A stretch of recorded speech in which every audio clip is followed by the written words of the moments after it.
Hello, hello. Welcome to The Natural Life, where we balance health and homemaking with natural wisdom and a little bit of everything in between.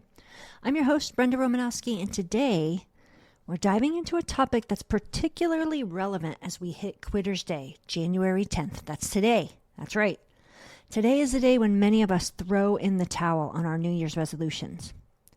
So, if you feel like you're slipping back into old habits already, don't worry, you're not alone. Studies show that about 43% of people abandon their resolutions by the end of January, and many give up even sooner. But instead of viewing this as a failure, let's see it as an opportunity to reset. So today, we will explore why resolutions often fail, how to reframe our goals, and how natural living practices actually can help us create sustainable habits that last all year long. So grab your favorite herbal tea, get comfy, and let's turn this Quitter's Day into a day of renewal.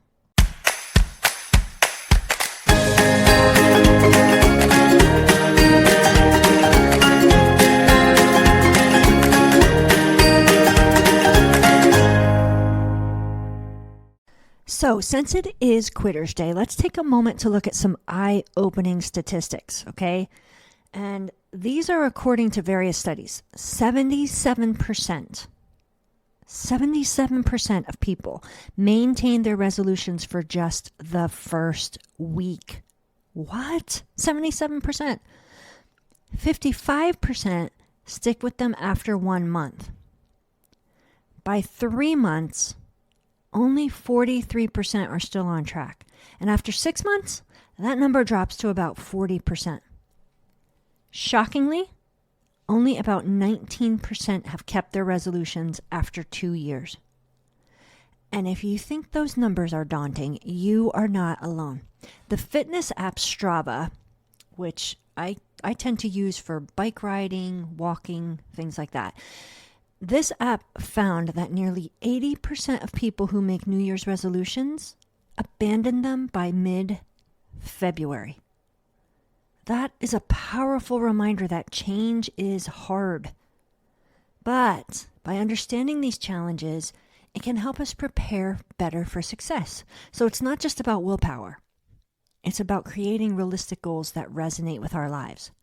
So I want to dig into some common reasons why resolutions often fizzle out. And I think you'll be able to really relate to some of these. The first is unrealistic expectations. Many times we set goals that really are just too ambitious, right? For example, deciding to work out 6 days a week when you haven't exercised in months. Or stopping sugar cold turkey when you've had it for years upon end, right? These can feel overwhelming. Number 2 is lack of specific planning. Goals like, I want to get healthier, sound great, or I want to lose weight, right? These all sound great, but without a clear plan, they really can be hard to achieve. Number 3 is motivation challenges, right? That initial burst of enthusiasm we have in the beginning of the year when we're all revved up can really fade quickly if we don't have systems in place to maintain it. Number 4 is all or nothing thinking. This is me. I'm guilty of this one. If you slip up once, it's so easy to think you've failed entirely. If I have one little treat when I'm trying to lose weight, oh, I've just ruined my whole day. I've ruined the whole week. Why do I even continue? Bad thinking. Number 5, social pressures, like life events or even peer pressure, can really derail our progress if we're not prepared. Number 6, lack of readiness to change. Sometimes we're just not ready for the shift we're trying to make. We think we might be, but we're not all in. Number 7, external factors, things like financial constraints or unexpected life changes. These also can impact our ability to stick with our resolutions. And I want to remember, friends, it's not about perfection. It's about progress, right? So now let's touch on the psychology behind why we set these goals in the first place. Dr. John Norcross has been studying New Year's resolutions for decades, and he really emphasizes the fresh start effect. Now, This concept explains why dates like January 1st motivate us. They feel like clean slates where we can leave all our past failures behind, right? They rev us up.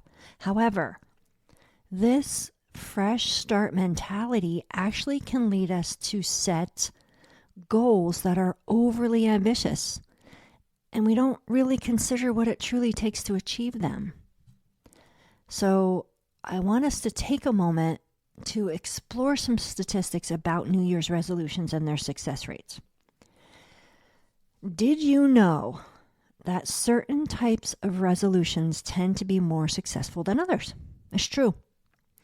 Research reveals some very intriguing patterns that can help us set ourselves up for success. For instance, health-related goals are obviously among the most common, right? That's no surprise.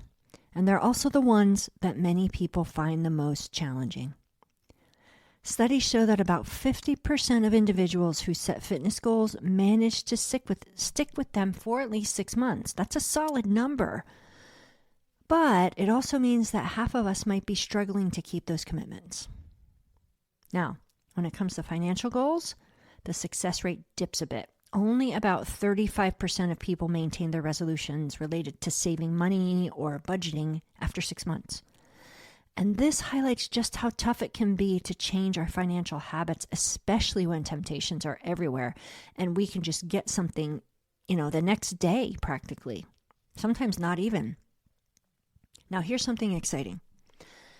Personal development goals, like learning a new skill or picking a new hobby, these have a success rate of around 40%.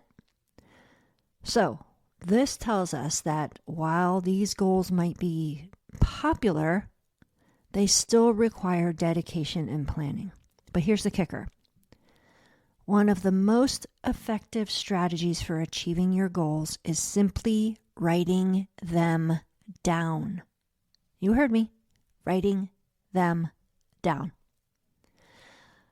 A study conducted by Dr. Gail Matthews at Dominican University found that people who write down their goals are an astonishing 42% more likely to achieve them compared to those who don't. Imagine that. Just by putting pen to paper or fingers to keyboard, you can significantly boost your chance of success. So if you haven't done this already, I'm encouraging you right now to grab a journal or open a note on your phone, jot down your intentions, your resolutions, your goals. Be specific about what you want to achieve. Don't just say, I want to get fit. Instead, write something like, I will walk for 30 minutes 3 times a week, or I will save $50 each month. And here's a fun tip. Consider creating a vision board. I did this back in 2020, the very beginning. And just about every one of those things I had on my vision board came true. Now, it didn't happen right away, but they did happen. Because visualizing your goals can make them feel more tangible and exciting. And if you use images and words that inspire you, this can be anything from pictures of healthy meals or places you want to travel or even quotes that motivate you. That really empowers you. You can see them, you physically see them, and put it somewhere where you can see them every single day. This simple act of writing down your goals and visualizing them can transform your mindset, and it can really increase your chances of turning those dreams into reality. I'm living proof of that. Now, we've armed ourselves with some powerful statistics, some actionable tips. Let's dive back into the practical strategies for setting and achieving those goals. So how do we turn this around? Number 1, we want to set realistic, specific goals. One of the most effective frameworks for goal setting is the SMART criteria. So what is that? SMART, it stands for specific, measurable, achievable, relevant, and time-bound. So according to experts, many resolutions fail because they are often vague or unrealistic. So again, instead of saying, I want to get fit, try something more specific, like, I will exercise for 30 minutes 3 times a week for the next 3 months. That's specific. And that clarity not only helps you stay focused, but it also makes it easier to track your progress. Number 2, use approach-oriented goals. So behavioral health experts really recommend framing your resolutions around positive behaviors rather than avoiding negative ones. And here's what this means. Instead of saying, I will stop eating junk food, reframe it so that you say, I will start eating more whole foods. I will put more healthy foods into my meals. I am actually adding in foods that will better my health. And this shift in mindset encourages a more positive approach to change. We all have those thoughts when we're, especially with nutrition, when we're trying to lose weight or trying to eat healthier. We think of all the things we can't have. Let's shift that to think of all the healthy things we can have. Okay? Number 3, start small. Begin with something manageable, right? Break big goals down into smaller steps. When you're faced with a daunting goal like losing 50 pounds, that can feel discouraging. Instead, consider setting mini goals like I will replace one snack with fruit each day, or I will walk for 10 minutes after dinner. These are achievable, and each small victory reinforces your commitment. It keeps you motivated. It makes you feel empowered. Number 4, track your progress. Keep a journal, use an app, monitor your achievements. This helps keep your motivation up, right? Number 6, build a support system. Share your goals with your friends or your family who can encourage you along the way, or maybe they're wanting to do the same thing. When you have someone to share your goals with, it can really increase your chance of success, whether it's a friend, a family member, an online community like a Facebook group. These people provide support and encouragement, and regular check-ins also can keep you on track. Number 7, and this is important, prepare for setbacks. Recognize that slip-ups are normal and plan how you'll handle them when they happen. And when they do happen, do not beat yourself up. Do not ruminate on them. Start fresh. Number 8, focus on the process. When you are acknowledging and celebrating your progress, this is crucial. Every time you achieve a mini goal, take a moment to recognize what you just did. This could be as simple as treating yourself to a favorite activity or sharing your success with someone you love. Celebrating these milestones helps maintain motivation, and it reinforces your commitment to your larger goals. Allow yourself to feel that happiness. Now let's explore how we can incorporate some natural living practices into our goal setting. You will never hear me stop saying this. Reconnect with nature. Spend time outdoors, whether it's walking in the park, walking around your neighborhood, or simply sitting in your backyard for a few minutes. Nature has an incredible way of grounding us. Not only that, that fresh air, or if you're out in those fir trees, that air is so healing for us. Take time in nature. Next, build rhythms instead of routines. What does that mean? Create flexible daily rhythms that fit naturally into your life rather than rigid routines that can feel restrictive. Make exercise a part of your daily rhythm. Don't force it somewhere that you're going to have to change your whole schedule, right? Maybe get up a little bit earlier in the morning. Maybe do it after you are relaxed in the evening before you go to bed. Practice mindfulness. Incorporating mindfulness techniques into your daily life could be as simple as taking a few deep breaths before meals or practicing gratitude journaling. We've talked about this before. Those deep breaths before meals are also so healthy for your digestion. Embrace holistic health. Remember that true wellness encompasses physical, mental, and emotional health, and you cannot have one without the other two.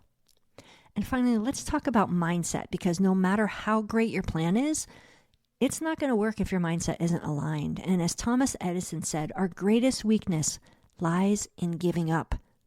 The most certain way to succeed is always to try just one more time. So when you feel like quitting, remember that persistence is often the key to success.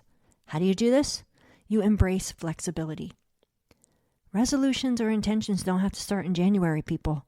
You can reset your goals at any time during the year. You can do it right now. Reframe your setbacks, right? View your setbacks or your slip-ups as learning opportunities rather than failures. There is no failure unless you don't try again.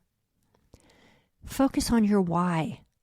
When your motivation starts to fade, reconnect with why you set this goal in the first place.